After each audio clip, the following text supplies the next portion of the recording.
അപ്പോ എത്രയും രോഗം വരുമ്പോൾ മനുഷ്യനെ മുഴുവനും മനുഷ്യനാക്കി മാറ്റുകയാണ് ഞങ്ങൾ ചെയ്യുക. ക്യാൻസർ ആണോ? ശരി, പറയുന്ന മാതിരി ചെയ്യൂ. എന്ത് ചെയ്യണം ചോദിച്ചു. പഴങ്ങൾ മാത്രം കഴിക്കൂ, ഫലങ്ങൾ മാത്രം കഴിക്കൂ. ക്യാൻസർ വന്നിട്ട് മരണം കാത്തിരിക്കുക മുമ്പിൽ, മരണം മുമ്പിൽ നിൽക്കുകയാണ്. അവരെ റെഡിയാവുള്ളൂ. നമ്മൾ കഴിയുമ്പോൾ റെഡിയാവില്ലല്ലോ. നാളെ മരിക്കും, മറ്റന്നാൾ മരിക്കും, 6 മാസം കൊണ്ട് മരിക്കും എന്ന് പറഞ്ഞാൽ നമ്മൾ റെഡിയാവും. പഴങ്ങൾ മാത്രം കഴിക്കൂ എന്ന് പറഞ്ഞിട്ട് ആ പഴങ്ങൾ മാത്രം കഴിച്ചിട്ട് ക്യാൻസർ രോഗം മാറ്റി ഇന്നും സുഖമായി ജീവിക്കുന്നവരുണ്ട്.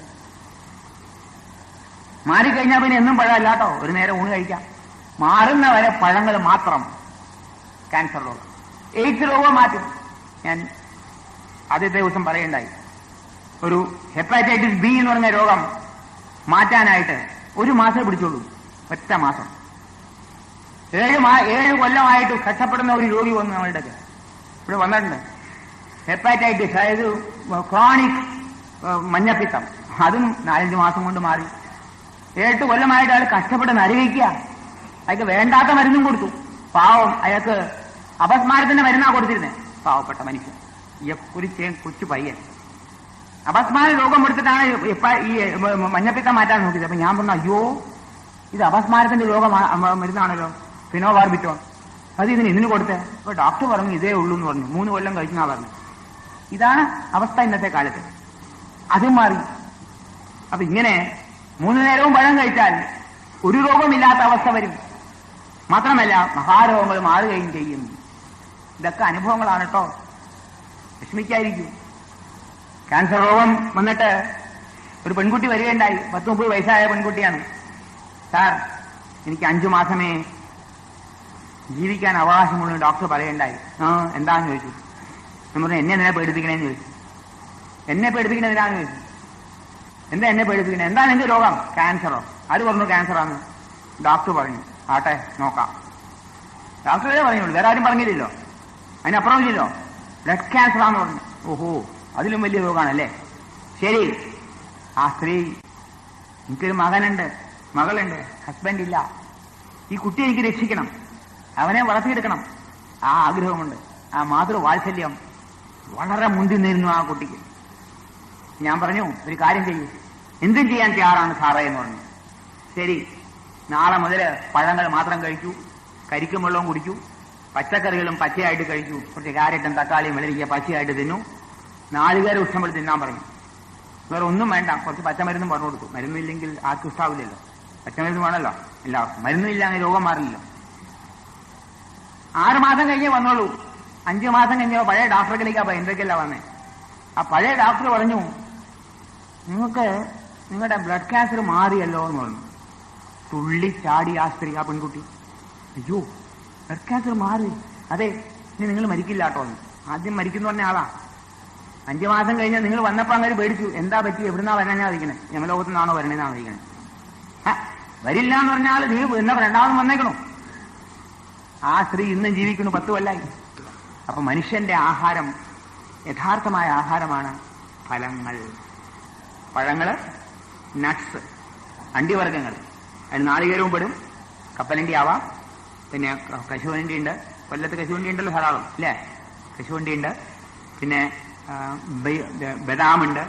പിന്നെ നട്ട്സ് ആയിട്ടുള്ള കഴിക്കാം. പിന്നെ പച്ചക്കറികൾ, ഫലങ്ങൾ, പച്ചയായി കഴിക്കാൻ പറ്റുന്ന പച്ചക്കറികൾ, ഇതാണ് ഫലങ്ങൾ. ശരിക്കുള്ള മനുഷ്യന്റെ ആഹാരം ഫലവും മൂലവുമാണ്. മൂലത്തെപ്പറ്റി പിന്നീട് വിസ്തരിച്ച് പറയാം. മൂലം തന്നെ കിഴങ്ങുകൾ, അത് പിന്നീട് പറയാം. ഇതെല്ലാം കേട്ടാൽ നിങ്ങൾ ഷോക്ക് കിട്ടും. നിങ്ങൾ പറയും നാളെ മുതൽ ആരും വരില്ല അവിടെ. അതുകൊണ്ട് അത് പറയേണ്ട സമയത്ത് പറയാം, അപ്പൊ പേടിക്കേണ്ട. ഫലങ്ങളെന്ന് വിചാരിച്ചാൽ മതി. Fruits are the ideal food of മാൻ. ഒരു മഹാചിന്തകനുണ്ട് അമേരിക്കയിൽ, മരിച്ചോന്നറിയില്ല, എഡ്വേർഡ് കാരിങ്ടൺ. വളരെ നല്ല മനുഷ്യൻ. അദ്ദേഹം ഒരുപാട് റിസർച്ച് ചെയ്തിട്ട് ഭൂമിയിലെ സർവ്വ മനുഷ്യരാശിയുടെയും പഠനം നടത്തിയിട്ട് അവസാനം കണ്ടെത്തിയതാണ് മനുഷ്യന്റെ യഥാർത്ഥ ആഹാരം ഫലങ്ങളാണ്. മറ്റ് ഭക്ഷണമൊന്നും കഴിക്കേണ്ട ആവശ്യമില്ല എന്ന്. കഴിച്ച് ശീലിച്ചുകൊണ്ട് അത് നിയമമാകയില്ല. അദ്ദേഹം വളരെ വ്യക്തമായിട്ട് പുസ്തകം എഴുതിയിട്ടുണ്ട്. ദി ഒറിജിനൽ ഫുഡ് ഓഫ് മാൻ എന്ന് പറഞ്ഞുകൊണ്ട് പുസ്തകം എഴുതിയിട്ടുണ്ട്. Edward Carrington. വായിക്കേണ്ട പുസ്തകമാണ്. അപ്പോ മനുഷ്യന്റെ യഥാർത്ഥ ആഹാരം ഫലങ്ങൾ എന്നുള്ളത് തത്വം അംഗീകരിക്കൂ. അംഗീകരിച്ചിട്ട് നിങ്ങളുടെ ജീവിതത്തിൽ ചില മാറ്റം വരുത്തൂ. ആ മാറ്റം വരുത്തുന്നതോടുകൂടി നിങ്ങളുടെ ആരോഗ്യം വളരെയധികം മെച്ചപ്പെടുന്നുള്ളത് സത്യം. ഞാൻ സത്യം മാത്രമേ പറയാറുള്ളൂ, നുണയില്ല. അനുഭവ സത്യമാണ് ഞാൻ പറയുന്നത്, വെറും സത്യമല്ല, യുട്ടോപ്യൻ സത്യമല്ല, ആലോചിച്ചുകൊണ്ട് ചുമ്മാ സത്യം ഉണ്ടാക്കുകയല്ല, അനുഭവ സത്യമാണ് മുമ്പിൽ പറയുന്നത്. എല്ലാ രോഗത്തിനും പ്രധാനമായിട്ടുള്ള ആഹാരം പഴങ്ങളാണ്, അല്ലെങ്കിൽ ഫലങ്ങളാണ്, നട്സാണെന്നുള്ളത് തത്വം അംഗീകരിച്ചു. ഇതിന് ഉപ്പ് വേണ്ട, പുളി വേണ്ട, മുളക് വേണ്ട, ഇതൊന്നും ആവശ്യമില്ല. ഇത് കഴിക്കാൻ നാം റെഡിയായാൽ മഹാരോഗത്തിൽ നിന്ന് നമുക്ക് ഒഴിവാക്കാം, ആരോഗ്യം നശിക്കാതിരിക്കാം, ജീവിതകാലം മുഴുവനും സുഖമായി ജീവിക്കാം. ഇനി അടുത്തത് പറയുന്നതിന് മുമ്പോ വേറെ ചില കാര്യങ്ങൾ പറയാനുണ്ട്. മനുഷ്യൻ ഇപ്പൊ ഇതിൽ നിന്നും ഒരു കാര്യം മനസ്സിലാക്കി, മനുഷ്യൻ സസ്യബുക്കാണെന്നുള്ളത്. ഈ സസ്യബുക്കാണോ മാംസബുക്കാണോ എന്നുള്ള സംശയം ഒരുപാടുണ്ട് മനുഷ്യനും. ഭൂമിയിലുള്ള ഈ മാംസം ബുക്കാണോ മനുഷ്യൻ എന്നുള്ളത് അവനെ പറഞ്ഞ് ഞങ്ങൾ തല കയറ്റിയിരിക്കുക. മനുഷ്യൻ മാംസബുക്കല്ല, അവൻ സസ്യബുക്കാണ്. അവന്റെ സൃഷ്ടി അങ്ങനെയാണ്, ഇത് മാറ്റാൻ സാധ്യമല്ല. ഒരു പശുവിന്റെ സൃഷ്ടി ദഹനേന്ദ്രിയത്തിന് മാറ്റാൻ വരുത്താൻ സാധ്യമല്ല. ഒരു സിംഹത്തിന്റെയും ദഹനേന്ദ്രിയത്തിന് മാറ്റാൻ വരുത്താൻ സാധ്യമല്ല. നമ്മുടെയും ദഹനേന്ദ്രിയങ്ങൾക്ക് മാറ്റം വരുത്താൻ സാധ്യമല്ല. നമ്മുടെ ദഹനേന്ദ്രിയം ശരിക്കും അപഗ്രഹിച്ച് നോക്കിക്കഴിഞ്ഞാൽ വളരെ ക്ലിയർ ആയിട്ട് മനസ്സിലാകും ഇത് സസ്യാഹാരത്തിന് മേത്ത് മാത്രം വേണ്ടി ഉണ്ടാക്കിയതാണെന്ന്. പിന്നെ എല്ലാവരും മാംസം കഴിക്കുന്നുണ്ട്, എല്ലാവരും മീൻ കഴിക്കുന്നുണ്ട്, എല്ലാവരും മുട്ട കഴിക്കുന്നുണ്ട്. അതിപ്പോ എന്തും കഴിക്കാം, നിങ്ങൾക്ക് എന്തും കഴിക്കാന്നാണല്ലോ, എന്തും കളത്തിടാമല്ലോ. പക്ഷേ ഇത് ശരിയാണോ എന്നുള്ളത് നോക്കുന്നില്ലല്ലോ മനുഷ്യൻ. ശരിയോ തെറ്റെന്ന് അറിയാതെയല്ല ചുമ്മാ അകത്തേക്ക് വിടുകയല്ലേ ചെയ്യണം.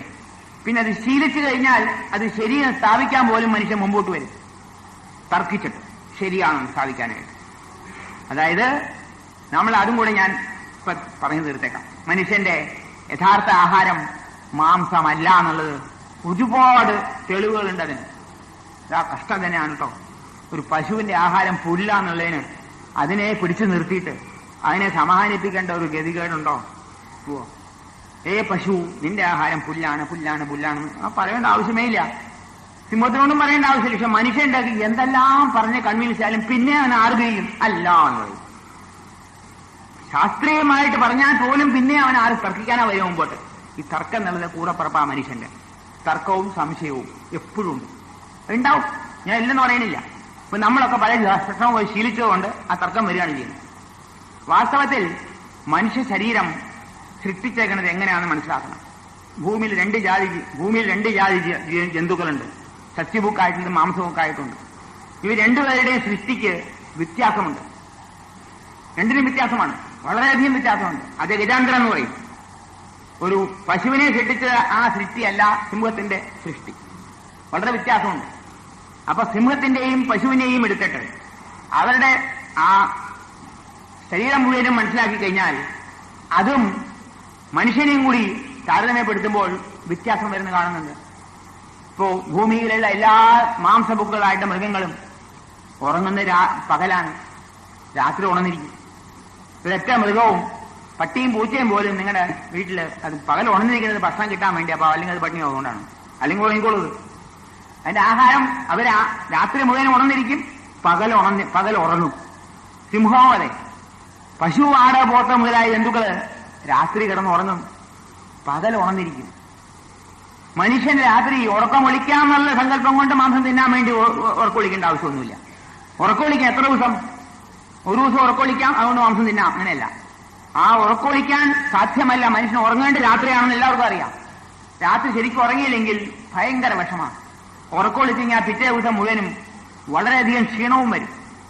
അപ്പൊ മനുഷ്യനും രാത്രി ഉറങ്ങാനാണ് ഗതി, പകൽ ഉറങ്ങിയിരിക്കാനാണ്. ഈ മത്സ്യമാംസം കഴിക്കുന്ന മൃഗങ്ങളെല്ലാം, നിങ്ങൾക്കെല്ലാം രാത്രി കണ്ണു കാണാം, പകലും കണ്ണു കാണാം. സിംഹത്തിനും സകല മൃഗങ്ങൾക്കും പകലും കണ്ണു കാണാം, രാത്രിയും കണ്ണു കാണാം. അവർക്ക് വെളിച്ചം വേണ്ട, വെളിച്ചമില്ലാതെ കണ്ണു കാണാമെന്ന്. നേരെ മറിച്ച് സസ്യബുക്കായ സർവ്വമൃഗങ്ങൾക്കും പകല് മാത്രമേ കാണുകയുള്ളൂ, രാത്രി കണ്ണ് കാണുകയില്ല. നമുക്കും വെളിച്ചം പോയാൽ അറിയാൻ വേണ്ടി, ഇന്നലെ വെളിച്ചം പോയപ്പോ അറിയാമല്ലോ, കണ്ടു കണ്ടോ? നിങ്ങൾക്ക് ഇന്നലെ വെളിച്ചം പോയപ്പോ, ലൈറ്റ് പോയപ്പോ കണ്ണു കണ്ടോ? പറയരുത് എനിക്ക് കണ്ണു കാണാമെന്ന്. എനിക്ക് ഭക്ഷ്യം തിന്നണം അതുകൊണ്ട് കണ്ണു കാണാമെന്ന് പറയരുത്, കാണാൻ പറ്റില്ല. കൂടാതെ അത് രാത്രിയും കാണാം. മാംസബുക്കുകൾക്ക് രാത്രിയും കാണാം, പകലും കാണാം. അത്ഭുതം. പകല് കാണുന്നതിനാ അതിന് ഇര പിടിക്കാനാണ്. രാത്രി അതിന് കണ്ണ് കാണാൻ വേറെ ആവശ്യമുണ്ട്, അത് ഓടി നടക്കും. രാത്രി വെളിച്ചമില്ലാതെ കണ്ണ് കാണാൻ പറ്റും. മാംസഭുക്കായിട്ടുള്ള മിക്കവാറും എല്ലാ മൃഗങ്ങളും ജനിക്കുമ്പോൾ കണ്ണടച്ചാ ജനിക്കുക. പിന്നീട് 4-5 ദിവസം കഴിഞ്ഞേ കണ്ണു തുറക്കുള്ളൂ. സത്യഭുക്കായിട്ടുള്ള മിക്കവാറും എല്ലാ മൃഗങ്ങളും ജനിക്കുമ്പോൾ കണ്ണ് തുറന്നാ ജനിക്കുക. മനുഷ്യക്കുട്ടിയും കണ്ണ് തുറന്നാ ജനിക്കണേ. കണ്ണ് തുറന്നില്ലെങ്കിലാണ് ബുദ്ധിമുട്ട്, അല്ലേ? കണ്ണടച്ചല്ലേ ഇരിക്കണേ. ജനിച്ച ഉടനെ കണ്ണ് തുറന്ന് നോക്കൂ അവര് ആരൊക്കെയാണുള്ളതെന്ന്. ആ കൊച്ചുകുട്ടി കണ്ണ് തുറന്ന് നോക്കില്ലേ? അപ്പൊ കണ്ണ് തുറന്ന് നോക്കേണ്ടതർത്ഥം നമ്മളും സത്യബുക്കിന്റെ രീതിയിലേക്കാണ് പോയിക്കുന്നത് അവിടെ. മാത്രമല്ല, മാംസബുക്കായിട്ട് സർവ്വമൃഗങ്ങളും വെള്ളം കുടിക്കുന്നത് നാക്ക് നീറ്റ ഇങ്ങനെ നാക്കുകൊണ്ടാ കുടിക്കുന്നത്, വെള്ളം കുടിക്കണല്ലേ. സത്യബുക്കുകൾ എല്ലാം വെള്ളം കുടിക്കുന്നത് വലിച്ചാ കുടിക്കുക. വെള്ളം വലിച്ചു കുടിക്കും. നമുക്ക് നാക്കുകൊണ്ട് വെള്ളം കുടിക്കാൻ പറ്റുമോ? പറയരുത്. വികൃതി സ്വഭാവം വന്നിട്ട് നാക്കുകൊണ്ട് ഞാൻ വെള്ളം കുടിച്ചോളാം, എനിക്ക് മത്സ്യം തിന്നണമെന്ന് പറയരുത് കേട്ടോ. നാക്കുകൊണ്ട് വെള്ളം കുടിച്ച് ഓരോ തുള്ളി വെള്ളം വിട്ടുള്ളൂ, നിങ്ങൾ ആ പാടെ വിഷമിച്ചു പോകും, ഇല്ലേ? അപ്പോ പിന്നെ അത് കൂടാതെ ഈ മാംസമുക്കായിട്ടുള്ള മൃഗങ്ങളെല്ലാം അവരുടെ ത്വക്കില് സ്വേദഗ്രന്ഥികളില്ല, ഓപ്പറേറ്റ് ചെയ്യില്ല. അവർക്ക് സ്വേദഗ്രന്ഥികളില്ല. അവർ നാക്കിക്കൂടിയ അവരുടെ സ്വേദഗ്രന്ഥികൾ, സെറ്റ് ലാൻസ് ഇല്ല അവർക്ക് അവിടെ. ഇതിൽ സസ്യബുക്കായിട്ടുള്ള എല്ലാ ജീവിതാലങ്ങളും സെറ്റ് ലാൻസ് ഉണ്ട്, നമുക്കും ഉണ്ട്. അതിന്റെ കാരണം പറയാം. മാംസം കഴിക്കുന്ന ജന്തുക്കളില് ഇതകത്ത് ചെന്നിയാൽ ദഹനം കഴിഞ്ഞാൽ അതിൽ നിന്ന് വരുന്നതായിട്ടുള്ള അതിഭയങ്കരമായ രൂക്ഷമായ ഒരു വിഷാംശമുണ്ട്, യൂറിക് ആസിഡ്. ഈ യൂറിക് ആസിഡ് അതിഭയങ്കരമായ രൂക്ഷമായ വിഷമാണ്. ഇത് അതിന്റെ കിഡ്നിക്ക് എടുത്ത് കളയാൻ പറ്റും. അതിന്റെ ത്വക്കിക്കൂടെ ഇത് പോയി കഴിഞ്ഞാൽ, ഒരു വെള്ളം പോയി കഴിഞ്ഞാൽ അത് സൊളിഡിഫൈ ചെയ്യും, അത് കട്ടിയാവും. കട്ടിയായി കഴിഞ്ഞാൽ അതിന്റെ സന്ധികളിലൊക്കെ കെട്ടിക്കിടന്നാൽ അത് റൊമാറ്റിക് കംപ്ലൈന്റ് ആയിട്ട് മാറും. ഈ യൂറിക് ആസിഡ് ശരീരത്തിന്റെ പല ഗ്രന്ഥികളെയും നശിപ്പിക്കും. മനുഷ്യന് ഈ യൂറിക് ആസിഡ് നമ്മൾ മത്സ്യവും മാംസം മുട്ടയും കഴിച്ചാൽ ഈ യൂറിക് ആസിഡ് ശരീരം ഒരുപാടുണ്ടാവും, ശരീരം മുഴുവൻ വ്യാപിക്കും. ഇതാണ് സ്വേദഗ്രന്ഥികളുണ്ട്, ഓപ്പറേഷൻ ഉണ്ട്. ഇതാണ് നിങ്ങളുടെ സന്ധികളിൽ കെട്ടിക്കിടന്ന വാദം കീതം എന്ന് പറഞ്ഞ് നടക്കുന്നത് കേട്ടോ. റൊമാറ്റിക് കംപ്ലൈന്റ് ഇല്ലേ? ഈ മത്സ്യമാംസം മുട്ട കഴിക്കുന്നവർക്കാണ് ഏറ്റവും കൂടുതൽ റൊമാറ്റിക് കംപ്ലൈന്റ് വരുന്നത്. മുട്ട അനങ്ങാൻ വയ്യാതാവുക, ലെഫ്റ്റ് അനക്കാൻ വയ്യാതെ, നടു അനങ്ങാൻ വയ്യാതാവുക, വിരലൊക്കെ ഇങ്ങനെ ട്വിസ്റ്റ് ചെയ്ത് പോവുക, ഇങ്ങനെയൊക്കെ പോവുക. കണ്ടിട്ടുണ്ട് ഒരുപാട്. മത്സ്യമാംസം കഴിക്കാത്തവർക്ക് ഇത് കണ്ടിട്ടില്ല. വാസംബന്ധമായ ചില രോഗങ്ങൾ വരും സസ്യബുക്കുകൾക്കും, പക്ഷെ ഇത്രയും വരില്ല. ട്വിസ്റ്റ് ചെയ്തിട്ട് കയ്യും കാലമൊക്കെ അനങ്ങാൻ വയ്യാതെ ദേഹം മുഴുവനും വളഞ്ഞു പിരിഞ്ഞ് എല്ലുകൾ പോലും ഫ്യൂസ് ആവുക, കാലിലെ മുട്ട് മുഴുവനും ഒരു മാസായിട്ട് മാറുക, ഒരു മാംസമുണ്ടും അത് ഒരു കട്ടിയായിട്ട് വരിക. കണ്ടിട്ടുണ്ട്, എത്രയോ പേര് കണ്ടിട്ടുണ്ടെന്നറിയാം. ഇതെല്ലാം മത്സ്യമാംസം മുട്ട കഴിക്കുമ്പോൾ അതിലുള്ള യൂറിക് ആസിഡ് കൊണ്ടുവരുന്നതാണ്. ശാസ്ത്രജ്ഞന്മാർ പറയുമെന്നറിയില്ല, ഡോക്ടർമാർ പറയുമെന്നറിയില്ല. ഇങ്ങനെ മാത്രമല്ല, മനുഷ്യന്റെ ആ അകത്തെ കുടലിന്റെ അംശം നോക്കിക്കോളൂ.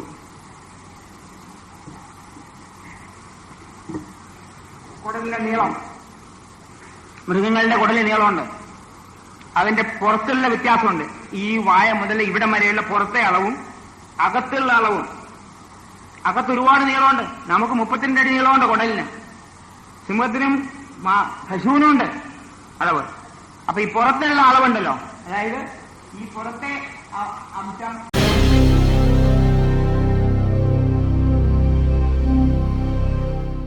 അകത്തുള്ളതായിട്ടുള്ള മാംസത്തിലെ അളവുണ്ട്, അതിനെ ബി നിർത്തുള്ളൂ. ഈ B/A ഫാക്ടറുണ്ട്. B/A എന്ന് പറഞ്ഞാൽ അതിന്റെ അകത്തുള്ള കുടലിന്റെ നീളവും പുറത്തെ അളവും കൂടെ അടിച്ചു കഴിഞ്ഞാൽ ഒരു ഫാക്ടർ വരും. ഇത് സിംഹത്തിന് 5, പശുവിന് 22, മനുഷ്യന് 12. ഉടനെ പറയും, ഈ വികൃതിയായ മനുഷ്യൻ പറയും, ഇന്ന് 2 കൂടെ കഴിക്കാനെങ്കിൽ 2 കൂടെ ആവാൻ നടുക്കല്ലേ നിൽക്കണേ, അപ്പൊ 2 ആവാലോ. ഇത് മാംസബുക്ക്, ഇത് സസ്യബുക്ക്. 2ന്റെ ആവറേജ് അല്ലേ 12 ദേശം വരുമ്പോൾ. അപ്പോ ഇത് എല്ലാം കഴിക്കാമല്ലോ. അല്ല, കുരങ്ങിന്റെ ഇത് തന്നെയാണ്. കുരങ്ങിന്റെ ആഹാരം നമ്മുടെ ആഹാരം തമ്മിൽ വളരെ അടുപ്പമുണ്ട്. അവനും പഴങ്ങളാണ് കഴിക്കണേ, പഴവും നട്സ് കഴിക്കണേ. അപ്പൊ നമ്മുടെ ആഹാരം പഴങ്ങളും നട്സുമാണെന്നുള്ളതിനെ തെളിവിതാ. അപ്പൊ നിങ്ങള് മാംസാഹാരം കഴിച്ചാൽ ഈ മാംസാഹാരം മുഴുവൻ ഇത് 5 ഇരട്ടിയേ ഉള്ളൂ. ഈ മാംസാഹാരം വേഗം ജീർണിക്കുന്നത് കൊണ്ട് പ്രകൃതി അങ്ങനെ ഉണ്ടാക്കിയിരിക്കുക. അകത്ത് വേഗം ജീർണിക്കും. ദഹനം കഴിഞ്ഞാൽ ഉടനെ പുറത്തേക്ക് കളയുന്നത്, ഉള്ളിൽ വെച്ചുകൊണ്ടിരിക്കില്ല. പശു കഴിക്കുന്ന പുല്ലാണ്, അത് ജീർണിക്കില്ല. മാംസം വേഗം ജീർണിക്കും, പുല്ല് വേഗം ജീർണിക്കില്ല. 1 കിലോ പുല്ലും വയ്ക്കൂ, ഇവിടെ 1 കിലോ മാംസവും വയ്ക്കൂ. ഈ മാംസം വളരെ വേഗം ജീർണിക്കും, നാറ്റം വരും. പുല്ല് ഇരിക്കില്ല, പുല്ല് 4-5 ദിവസം കഴിഞ്ഞാലും കുഴപ്പം വരികയില്ല, ജീർണിക്കില്ല. അതുകൊണ്ട് പശുവിന്റെ വയറ്റില് ഈ മാംസം കിടന്നു കഴിഞ്ഞാൽ പശുവിന് കേടാണ്, അല്ല സിംഹത്തിന്റെ വയറ്റില് സിംഹത്തിന് കേടാണ്. അതുകൊണ്ടാണ് അത് വേഗം പുറത്തേക്ക് കളയാൻ വേണ്ടി ചെറിയ കുടൽ വെച്ചിരിക്കുക. പുല്ല് ജീർണിക്കാത്തത് കൊണ്ട് പശുവിന്റെ കുടല് വളരെ നീട്ടം വെച്ചിരിക്കുകയാണ്. നമുക്ക് പുല്ല് ഇന്ന് ജീവിക്കാൻ സാധ്യമല്ല. അപ്പൊ നമ്മൾ പഴങ്ങളും നട്സും കഴിക്കുമ്പോൾ നമ്മുടെ ഇതിൽ 12 ആയിട്ട് വെച്ചിരിക്കുന്നത്. അതുകൊണ്ടാണ് 2.5 അടി ഇവിടെ, 30 അടി ഇങ്ങോട്ട്. 30/2.5 is equal to 12. മനസ്സിലായോ? 30/2.5 is equal to 12. 2 അടി 12. അപ്പൊ നമ്മുടെ കുടലും നമ്മുടെ ആമാശയമെല്ലാം സസ്യബുക്കിന്റേതായിട്ടാണ് വെച്ചിട്ടുള്ളത്. ഇത് മനസ്സിലാക്കണം. പിന്നെ ഞങ്ങളുടെ പല്ല് ആലോചിച്ച് നോക്കൂ. ദമിഷ്ട്രമുള്ള പല്ലാണെന്നാണ് മാംസബുക്കുള്ളത്. സിംഹത്തിന് ദമിഷ്ട്രമാണ്, പശുവിനെ അരയ്ക്കാനുള്ള പല്ലാണ്. നമുക്ക് ദമിഷ്ട്രമില്ല, നമുക്ക് അരയ്ക്കാനുള്ള പല്ലാണ്, കടിച്ചെടുക്കാനും അരയ്ക്കാനുള്ള പല്ലാണ്. ദമിഷ്ട്രം എന്താണെന്ന് വാദിക്കുന്നു ചില ശാസ്ത്രജ്ഞന്മാര്. ഇവിടെയുള്ള 4 പല്ല് കോമ്പല്ല് ദമിഷ്ട്രമായിരുന്നു എന്നാ പറയണവര്. ഒരു കാലത്ത് അവൻ ഈ ഗുഹയിൽ താമസിക്കുന്ന സമയത്ത് അവന്റെ പല്ല് ദമിഷ്ട്രം ഉണ്ടായിരുന്നു, 4 എണ്ണം ഉണ്ടായിരുന്നു. അവൻ അന്ന് പിച്ചി ചീന്തി അവന്റെ നഖം വളർന്നിരുന്നു. മൃഗങ്ങളെ പിടിച്ചെടുത്തിട്ട് കടിച്ചെടുത്ത് തിന്നുമായിരുന്നാണ് ഒരു വ്യാഖ്യാനം വന്നേക്കുന്നത്. ഇതൊക്കെ മാംസം തിന്നാൻ വേണ്ടി വ്യാഖ്യാനിക്കുന്ന ബൈയാണ്. തനി അശാസ്ത്രീയമാണെന്ന് ഞാൻ പറഞ്ഞുതരാപ്പോ. Scientist says utterly wrong thing. എന്തുകൊണ്ടെന്ന് പറയാം. ആദ്യമ മനുഷ്യന് ഈ 4 പല്ലും കോമ്പല്ലായിരുന്നു, ബാക്കി എല്ലാ പല്ലും ഉണ്ടായിരുന്നെങ്കിൽ ഈ വേറൊരു കാര്യം ചെയ്യാം. നോക്കാം, സിംഹത്തിന് നോക്കിയിട്ടുണ്ടോ? ഈ പല്ലുകള്, സിംഹത്തിന്റെ പല്ലുകൾ ഇങ്ങനെ കൂട്ടിമുട്ടില്ല, ഇങ്ങനെ ഉള്ളിലേക്ക് കയറും, അങ്ങോട്ടും ഇങ്ങോട്ടും. മനസ്സിലായോ? അല്ലെങ്കിൽ വായ കൂട്ടാൻ പറ്റില്ലല്ലോ. പല്ല് തമ്മിൽ കൂട്ടിമുട്ടിയാൽ വായ കൂട്ടാൻ പറ്റുമോ? ഇപ്പൊ ഇങ്ങനെ നിൽക്കണേ. പശുവിന്റെ അതെ, ഒന്നിന്റെ മുകളിൽ ഒന്നാണ്. നമ്മുടെ സകല പല്ലുകളും ഒന്നിന്റെ മുകളിൽ ഒന്നാണ്. 16 പല്ല് ചോട്ടില്, 16 പല്ല് മുകളിലാണ്. അല്ലാതെ അത് അങ്ങോട്ടും ഇങ്ങോട്ടും അല്ല. അപ്പൊ ഓരോ പല്ലിന്റെ മുകളിൽ മറ്റേ പോലും നിൽക്കണേ. അപ്പൊ ഈ 4 പല്ലും ദമിഷ്ട്രമായിരുന്നെങ്കിൽ ഈ ആദിമ മനുഷ്യൻ വായ മൂട്ടിയിരുന്നില്ലല്ലോ. അത് കൂട്ടാൻ പറ്റില്ലല്ലോ. വായ കൂട്ടാൻ പറ്റുമോ? അവന് വെള്ളം കുടിക്കാൻ പറ്റുമോ? വെള്ളം കുടിക്കാൻ പറ്റില്ല, വായ മൂട്ടാൻ പറ്റില്ല. അപ്പൊ അന്നത്തെ മനുഷ്യൻ വായ കൂട്ടിയിരുന്നില്ല, വെള്ളം കുടിച്ചിരുന്നില്ല, വർത്തമാനം പറഞ്ഞില്ല. വർത്തമാനം പറയാൻ പറ്റും ഇങ്ങനെ ആവശ്യം കൊണ്ടോ? കൂടില്ലല്ലോ. ഈ പല്ലിൽ പല്ലിന്ന് മൂട്ടുമുട്ടാണേ. മനസ്സിലായില്ലേ? ഇത് വെറുതെ പറയുന്ന മനുഷ്യനെ പറ്റിക്കാണ്.